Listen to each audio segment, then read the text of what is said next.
कोई परवाह नहीं है, जग की कोई परवाह नहीं है, जग की कोई परवाह नहीं है, जग की कोई परवाह नहीं है, तेरे बिना कोई चाह नहीं है, तेरे बिना कोई चाह नहीं है, कोई सोच की राह नहीं है, कोई सोच की राह नहीं है, तेरे मिलन की आस लगी है, तेरे मिलन की आस लगी है, मेरे प्रीतम मेरे मांझी, मेरे प्रीतम मेरे मांझी, अरे लो बेड़ा पार सांवरिया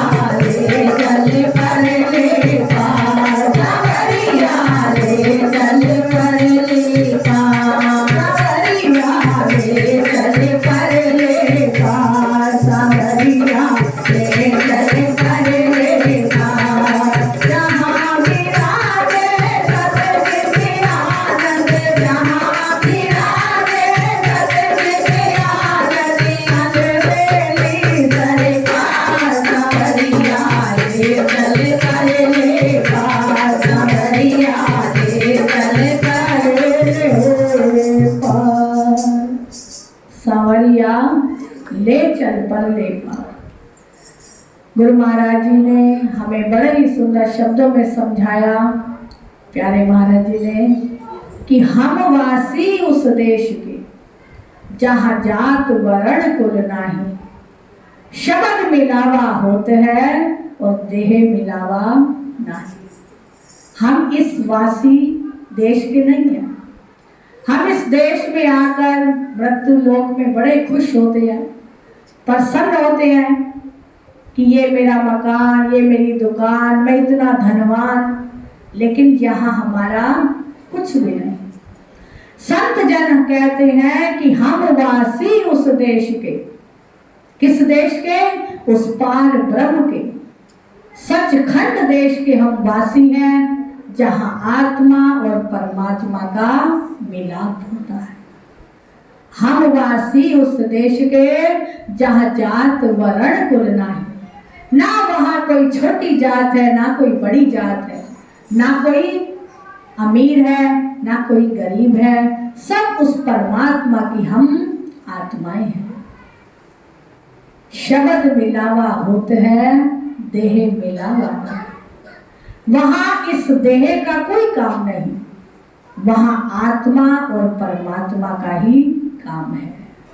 जब हम इस देश में आए मृत्यु लोक में, तो हमारी कोई जात थी? कोई जात नहीं। क्या कहते हैं छोटे बच्चे को? नवजात। कि उसकी कोई जात नहीं, उसकी नई जात बनेगी। किसी ने कोई जात लगाई, किसी ने कोई लगाई, तो हम इस संसार में चंद दिनों के लिए रहे।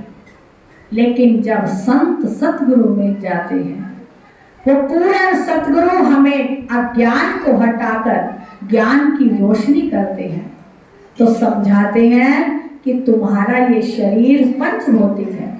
इस शरीर में एक दिन यही मिट जाना है। जो आत्मा प्रबल है, अजर अमर है, उसी ने तुम्हारा साथ निभाना है। हम उसी की भक्ति करते हैं।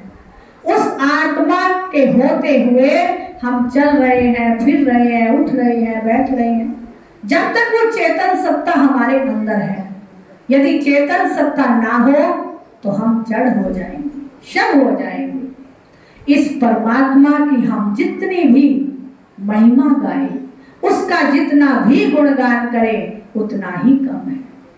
संत कहते हैं कि यदि लाखों जीभा भी हमारे शरीर पर लग जाए, तो भी उसका बखान नहीं कर सकते। किसी काम के थे नहीं, कोई न छूता छाम। इस मांस के पुतले को कोई नहीं छुएगा। लोग जात पात करते हैं, छुआछूत करते हैं कि मेरे साथ ना लग जाए, इसके अंदर ये बीमारी है, ये छोटी जात का है। कभी परमात्मा ने कहा कि मैं तुझे नहीं छूता? मैं तुझसे संबंध नहीं रखता। उस परमात्मा ने यही कहा कि मेरा तो सिर्फ नाम से नाता है, उस आत्मा से नाता है, क्योंकि मैं एक विशाल रूप से इस पृथ्वी को, सृष्टि को बनाया है और मेरी सब आत्माएं हैं। मैं सबके अंदर बसा हुआ हूँ, मेरी सब अंश है। इस बात का जब ज्ञान हो जाता है तो मैं और मेरी का झगड़ा खत्म हो जाता है। तब किसकी आवाज आती है? तू ही तू, वाहे गुरु तू ही तू ही तू। उस समय इस आत्मा से आवाज निकलती है, वह मेरे गुरु, वह मेरे परमात्मा, तूने मुझे ज्ञान से इतना भरपूर कर दिया, मेरे अंदर का सब अज्ञान हटा दिया, क्योंकि मैं तो अपने आप को 5 तत्वों में ही जोड़ रहा था। जब पूर्ण सतगुरु की शरण में बैठ जाएंगे तो ये ज्ञान प्राप्त होगा कि मैं शरीर नहीं, मैं आत्मा हूं। अब तक हम कहते हैं कि मेरा हाथ, मेरा पैर, मेरा शरीर, मेरी सुंदरता इतनी है, लेकिन संत जन कहते हैं कि 4 अहंकार जब हम मिटा देंगे, एक मद होता है काम का, एक होता है चाम का, एक होता है हरि के नाम का, और एक होता है दाम का। जब ये शरीर हमारा सुंदर हो, हम किसी को कुछ नहीं समझते, जिसे अज्ञानता होती है कि मेरे जैसा कोई सुंदर नहीं, मेरे जैसा कोई स्वस्थ नहीं, लेकिन ये सब झूठा है। समय के परिवर्तन से ये शरीर शिथिल होता चला जाता है। किसी को काम का नशा, वो भी समय के अनुसार मिट जाता है। किसी को दाम का नशा, आज धन संपदा है, कल हो या ना हो, तो वो भी झूठा नशा है। लेकिन हरि के नाम का जो नशा है वो तो आज भी आनंदमय है और कल भी आनंदमय है। नाम खुमारी नानका चढ़ी रहे दिन रात, जो भांग सतूरा सुरापान उतर जाए प्रभात, नाम खुमारी नानका चढ़ी रहे दिन रात। हर समय उस मालिक के चरणों में प्रार्थना करो कि हे परम पिता परमात्मा, हे मेरे सतगुरुदेव जी, तेरा और मेरा नाता जन्मों का है। मैं सेवक हूँ, तू मेरा स्वामी है, मैं दास हूँ, तू मेरा मालिक है। यदि ये नाता जोड़ लेंगे, तू मेरा पिता है, मैं तेरा बालक हूँ। और रुदन करते हुए विरह की वेदना में आकर उस प्रभु से जब दिल से संबंध जोड़ लेंगे तो उसकी आवाज आएगी कि मैं ही परमात्मा, तू मेरी आत्मा है। ये ज्ञान सुनना तो बड़ा सहज है, लेकिन इस ज्ञान में जब खो जाएंगे तो समझें कि हमारा मानस जन्म सफल हो रहा है। एक दिन के अंदर 24 घंटे हैं। 24 घंटे में यदि आप 15 मिनट भी उस मालिक में खो जाओ, संसार को भूलकर एकाग्र मन से कहो कि हे मेरे प्रभु, मुझे भूल मत जाना, हे मेरे गुरुदेव जी, आप बख्शनहार हो, मेरे सब गुनाहों को माफ कर देना, आप सृजनहार हो, मैं आपकी शरण में हूँ, आप मेरी 84 को मिटाने वाले हो, आप मुझ पर करुणा बरसाओ। आपकी करुणा के नीचे हम बैठे रहें, चरणों की छांव में चरण धूलि से ये मन रंग जाए, ये तन मन पवित्र हो जाए। ऐसी करुणा बरसाओ कि बार बार ये जन्म ना लेना पड़े। बहुत जन्म भय कीट पतंगा, बहुत जन्म भय मीन कुरंगा, अब ये मानुष देही पाई, नाम जपन की करो कमाई। धन गुरु नानक देव जी हमें समझाते हैं कि नाम जपने के लिए देह में भई परापत मानुक दोहरिया, गोविंद मिलन की ये तेरी बरिया, अवर काम तेरे कीते न काज, मिल साध संगत भज ए बना। उन्होंने ये नहीं कहा कि धन इकट्ठा करो, संपदा इकट्ठी करो, मान सम्मान करो। हर एक के अंदर जब हरि को निहारेंगे तो उस नाम की कमाई से जुड़ते चले जाएंगे। हर श्वास के अंदर ये निश्चय हो जाए कि हे प्रभु, मुझे श्वास श्वास में नाम की कमाई दे, मेरे मन को रंग दे। मैं तेरे चरणों में अरदास करता हूँ। चरणों में क्यों अरदास करते हैं? क्योंकि चरण सबसे नीचे हैं। जब हम किसी के चरण स्पर्श करते हैं तो झुक जाते हैं, और झुकना ही वो मालिक सिखाता है। झुकता है वो जिसमें जान होती है, अकड़े रहना तो मुर्दे की पहचान होती है। यही ज्ञान जब वेद व्यास जी ने भीम को दिया, अर्जुन नकुल सहदेव जी को दिया। आज क्या दिन है? एकादशी का दिन है। आज एकादशी सब एकादशियों में बड़ी मानी जाती है, जिसको कहते हैं निर्जला एकादशी। निर्जल, जल भी जिसमें नहीं पिया जाता, ये निर्जला एकादशी जो 12 महीने नहीं कर पाता, 24 एकादशी होती है, वो एक एकादशी यदि निर्जला कर लेता है तो सब एकादशियों का उसे फल मिलता है। जब वेद व्यास जी के आगे भगवान कृष्ण थे और भीम अर्जुन नकुल सहदेव थे, आज का ये दिन पावन था निर्जला एकादशी का, तो भीम से कहा गया कि आज बहुत बड़ी एकादशी है, आज इसे रखिए। वह वेद व्यास जी से कहने लगे कि गुरुदेव जी, ये मुझसे नहीं रखी जाएगी। मेरे अंदर जो वक्र अग्नि है, एक होती है जठर अग्नि जो हम सब के अंदर है, एक होती है वक्र अग्नि जो किसी किसी के अंदर होती है, और उसे बहुत ही भूख लगती है, उसका दिल भरता ही नहीं, दिल करता है अब कुछ और खा लो, अब कुछ और खा लो। तो भीम भी ऐसे ही अपनी भूख से परेशान थे। कहने लगे कि मुझे भ्राता कहते हैं, माँ कहती है कि एकादशी रख, लेकिन वो मुझसे नहीं रखी जाती।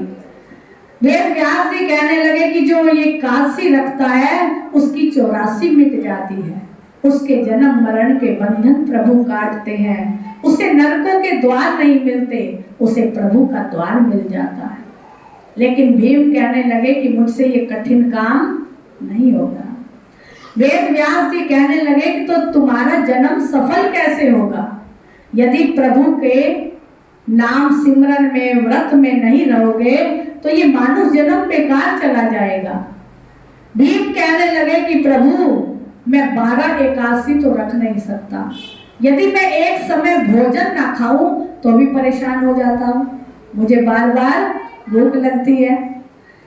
तो वेद व्यास जी मुस्कुराए, कहने लगे कि अब क्या किया जाए, कोई आप ही उपाय सोचो कि आपके लिए क्या किया जाए। भीम कहने लगे कि मैं यदि रख भी लूं तो एक ही एकादशी रख सकता हूं, उसमें ही आप बताइए कि मैं क्या उपाय करूं जिससे मेरा ये जन्म मरण का बंधन कट जाए, जीवन सफल हो जाए। तो वेद व्यास जी कहने लगे कि शुक्ल पक्ष में जो ये निर्जला एकादशी आएगी, यदि तुम एक दिन जल के बिना रह सकते हो, इतना तप करोगे, तो ये एकादशी तुम्हें 84 के बंधन से काट देगी। तो भीम ने गुरु जी का आशीर्वाद लिया और प्रभु का आशीर्वाद लिया। भगवान कृष्ण भी मुस्काए। भगवान कृष्ण से भीम जी कहने लगे कि मेरी वक्र अग्नि को थोड़ा ठंडा कर देना, जिससे मुझे भूख प्यास न सताए। कृष्ण भगवान जी ने भी कहा कि तथास्तु। वेद व्यास जी ने भी कहा कि ऐसा ही होगा, क्योंकि गुरु शिष्य के बंधन काटे और गुरु का शिष्य विकार से हटे। गुरु शिष्य के बंधन काटे जब गुरु के चरणों में जीव तन मन से झुक जाता है, उनका बन जाता है। तो भीम ने जब ये निर्जला एकादशी का दिन आया तो बड़े ही श्रद्धा भाव से दान पुण्य भी किया, निर्जला एकादशी भी रखी, और भगवान ने बड़े प्रसन्न होकर उन्हें आशीर्वाद दिया और कहा कि जो 12 महीने में एकादशी ना रख पाए और ये एक एकादशी जो रख लेगा, उसकी पूरे साल की एकादशी पूरी हो जाएंगी। क्योंकि जितना हम पढ़ते लिखते हैं उतनी डिग्री ज्यादा मिलती है। इसी तरह जो निर्जला एकादशी रख लेते हैं उनके ऊपर प्रभु गुरुदेव जी प्रसन्न हो जाते हैं।